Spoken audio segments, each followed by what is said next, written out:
Welcome to the Deep Dive. Today, our mission, well, it feels really crucial. We're digging into the best strategies, from finance experts and from folks actually living it in frugality groups. The goal, to help you get some real financial control when, frankly, the numbers feel completely stacked against you. We're talking about trying to thrive, not just barely survive, on a really tight income. Think minimum wage. The federal minimum wage. It's been $7.25 an hour since 2009. Hasn't budged. That's about $15,000 a year. Basically the poverty line for one person. And our sources, they show that wage is worth almost 30% less now than 15 years ago, thanks to inflation. So this isn't just about, skipping lattes. It feels like a much bigger systemic challenge. It absolutely is. Yeah, the problem goes way beyond just cutting small things here and there. So what we want to do in this deep dive is give you a shortcut, cut past the generic advice. We want to deliver those high-impact strategies you need to build what some people call a bulletproof budget.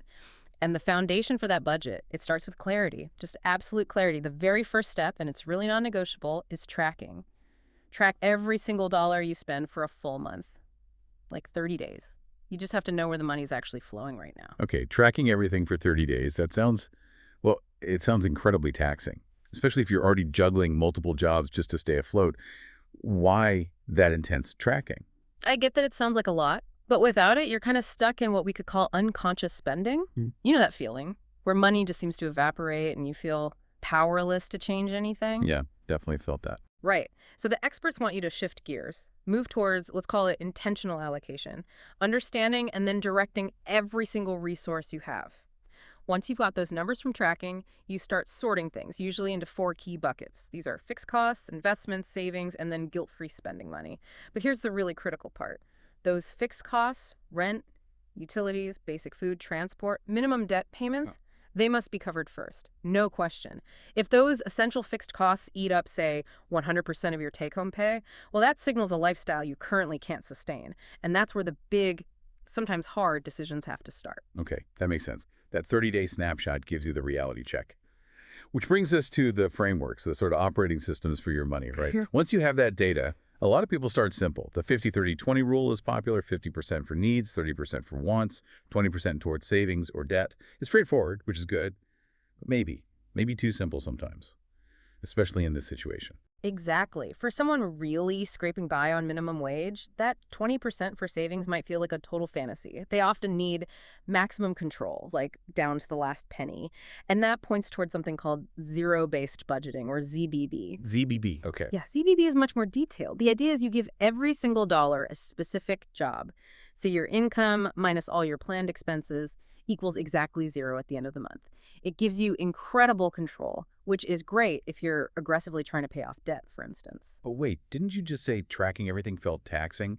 Isn't ZBB basically that, but like on steroids? Yeah. If I'm exhausted from working multiple jobs, the absolute last thing I want is hours of categorizing receipts. How do you make ZBB work without it feeling like punishment? That's a really important point, and the answer is automation. Technology can be your absolute best friend here. The budget shouldn't feel like a chore you dread. So instead of manually logging every coffee or bus fare, apps can do a lot of the heavy lifting. Ah, okay. So apps are the key. Our sources mentioned a few that seem tailored for this kind of tight budget situation. Like if you do want that super detailed ZBB control, something like every dollar is apparently designed exactly for that structured, goal-focused approach. Right. But maybe your biggest issue isn't the overall structure. Maybe it's more like budget leaks, money just slipping away. Yeah, those sneaky subscriptions. That's where tools like Rocket Money were mentioned. They scan your spending, find those recurring charges you forgot about, and can even help you cancel them. That could free up cash right there. Definitely. And there's another tech-enabled survival tactic, sinking funds. This is huge. So instead of panicking and raiding your small emergency fund when, say, your annual car insurance bill hit. Right, those big, irregular bills that always cause stress. Exactly. You use bank features, or maybe an app like Albert, to set up little sub-accounts. These are your sinking funds.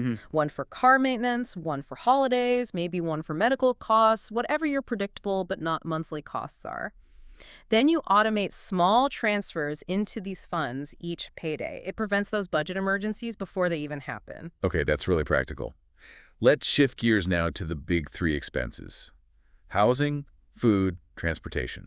This is where most of the paycheck just vanishes, isn't it? Yeah. And this is where the sheer difficulty of living on minimum wage just hits you like a ton of bricks. Oh, the stats are honestly horrifying. There was a 2024 report. It found that a full-time worker needs to earn $26.74 an hour. $26.74. Yeah, just to afford a modest one-bedroom rental anywhere in the U.S. on average. But that's more than 3 times the federal minimum wage. Precisely. You simply cannot coupon your way out of that kind of economic gap. It's impossible. So if housing costs are that out of reach, we have to talk about bigger solutions than just, downsizing a tiny bit. Yeah. If you can't possibly earn $26.74 an hour right now, well, getting a roommate becomes almost essential, right? It instantly halves that massive bill. Or looking into actual affordable public housing assistance, like through HUD. These aren't just minor tweaks. They sound like survival strategies. They really are. And on the food front, this is another area where external help can be transformative. If you qualify for SNE benefits food stamps that can literally save your entire food budget, we're talking hundreds of dollars freed up each month. Wow. Yeah, that's cash you can then immediately redirect, maybe start that emergency fund, or tackle high-interest debt. And for everyone cooking at home, which on this budget should be pretty much everyone, that where you shop becomes critical. Frugality communities are huge on this. Shop at less expensive grocery stores. Ethnic markets often have amazing deals. Why is that? They often prioritize volume, simpler butchering, maybe less fancy packaging. It lowers their overhead significantly. We saw examples like finding bone-in chicken for maybe $1.69 a pound versus, $4 or more at a regular supermarket. Big difference. Huge. And buy staples in bulk. Rice. Beans, lentils, frozen vegetables. Frugality with food is often a game of bulk economics. Makes sense. Okay, third big one, transportation. Car ownership. It's a killer, isn't it? Gas, insurance, repairs, just the car payment itself. Massive budget drain. You really have to critically ask, is owning a car absolutely necessary right now? So public transport, if it's available. Biking, walking. Absolutely. Anything to avoid those costs. If driving is truly unavoidable, then it's about ruthless minimization, combine trips, shop around aggressively for gas and insurance deals, and maybe cut extras from your insurance like roadside assistance if the budget just cannot handle it right now. Okay, so that's defense, cutting costs on the big 3. What about offense? Boosting income, building some kind of safety net. Right, because just asking for a raise often isn't an option if you're stuck at that federal minimum wage floor. So we need accessible, concrete side hustles. Yeah, the usual advice is often vague, but one specific, repeatable income stream really stood out in the sources. Which one was that? Donating plasma. For people who are physically able, doing it regularly, like twice a week, a couple doing that could potentially bring in up to $480 cash per month. Wow, $480, that's significant. It really is. It's consistent. It's outside of a traditional W-2 job and nearly $500. That creates serious breathing room on a $1,300 monthly income. Absolutely. And the second part of that offensive strategy is savings. Building that cushion, you absolutely must treat saving like it's a bill, a non-negotiable fixed cost. It's that classic pay yourself first idea. Even if it's small amounts. Especially if it's small amounts. The immediate goal is usually $1,000. Just get that starter emergency fund in place. Saving just $5 or $10 or even $20 per paycheck, it adds up.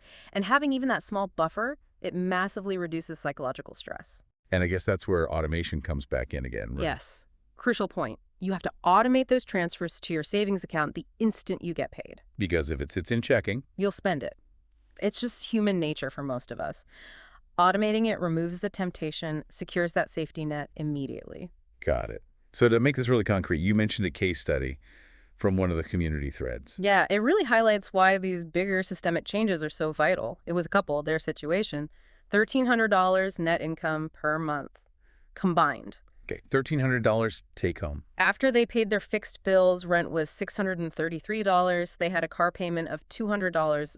You know what they had left? How much? $27. $27 for the entire rest of the month, for everything else. Exactly, $27 cash flow surplus. That number just screams that you cannot fix this by clipping coupons or skipping a coffee. The margin is just too thin. Wow, that really puts it in perspective. You need systemic relief, not just tiny cuts. Which leads perfectly into this surprising source of financial power, community resources. You mean like charities? Sometimes, but I was thinking more specifically about the Buy Nothing movement. Have you heard of this? Vaguely. It's like local gifting groups. Exactly. Hyper-local groups, usually on social media, where neighbors exchange goods and services completely free. No money changes hands. It's basically leveraging the things your neighbors are getting rid of to bypass major expenses for yourself. Okay, interesting concept. But does it actually save significant money? The potential impact is huge, actually. Think about something like having a baby.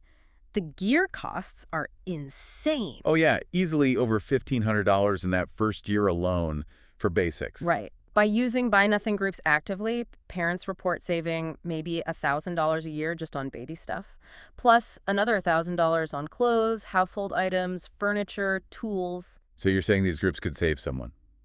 Yeah. Our sources estimated that active participation could easily save someone well over $3,000 per year. $3,000?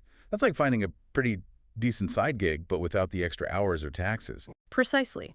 It's tapping into community abundance instead of consumer spending. It's potentially game-changing on a minimum wage income. Okay, that is genuinely powerful. So let's pull this all together. What are the most critical, actionable takeaways? The things someone listening can start doing, like today. All right, first one, negotiate. Mercilessly. Don't just accept high-interest debt or recurring bills as fixed forever. Call your credit card company. Ask them, politely but firmly, to lower your interest rate. Call your internet provider, your cell phone company. Ask for a promotional rate or a cheaper plan. Fight for every dollar on those recurring bills. Yes, even small savings on big monthly bills add up incredibly fast over time. It's exponential. Okay, number one, negotiate. What's next? Second, leverage every single benefit you might qualify for. Seriously, if you're potentially eligible for SNAP for food or Medicaid for health insurance, or the Earned Income Tax Credit on your taxes apply, these programs exist specifically to put essential dollars back into your budget. It frees you up to save, to build security. Don't let pride get in the way of accessing help you're entitled to. Crucial point. Don't leave money on the table. Third takeaway. Third, optimize your banking. On a tight budget, bank fees are like poison. They just drain you. Right. Look for banks. Often online banks are good for this, that charge zero extra fees. No monthly maintenance fee, no minimum balance requirement, and ideally, find one that offers a decent annual percentage yield, an APY, on your savings. Make your money work for you, even if it's just a little bit, not cost you money just to hold it. No fees, no minimums, maybe earns a little interest. Got it. And the final one. Finally, and this might sound soft, but it's vital, practice self-care. Self-care on a minimum wage budget. Yes, we have to acknowledge reality. Living paycheck to paycheck, constantly stressed about money, it takes a massive toll. Anxiety, stress, burnout, it's real. So you have to find low-cost or completely free ways to recharge and reward yourself. Free museum days, library events, maybe potlucks with friends, walks in a park. As one source put it beautifully, budgeting is stressful. Be kind to yourself through the process. This whole thing is meant to be a roadmap to eventually thriving, not just barely surviving in misery. Be kind to yourself. I like that. It's a marathon, not a sprint. Exactly. That's the core message here, really. A budget isn't about restriction. It's a proactive plan. It's your roadmap to gaining financial confidence, giving your money purpose. So we've talked a lot about those big three expenses, housing, transportation, and maybe debt payments being the third major chunk for men. Yeah, those are usually the big levers. So thinking about that $26.74 per hour needed just for basic rent, it leads to a final thought for everyone listening. Okay, let's hear it. Considering that housing reality and the costs of transport and debt, which of those three major expense areas offers the single biggest, most immediate opportunity for you personally to create some essential breathing room in your budget, starting right now?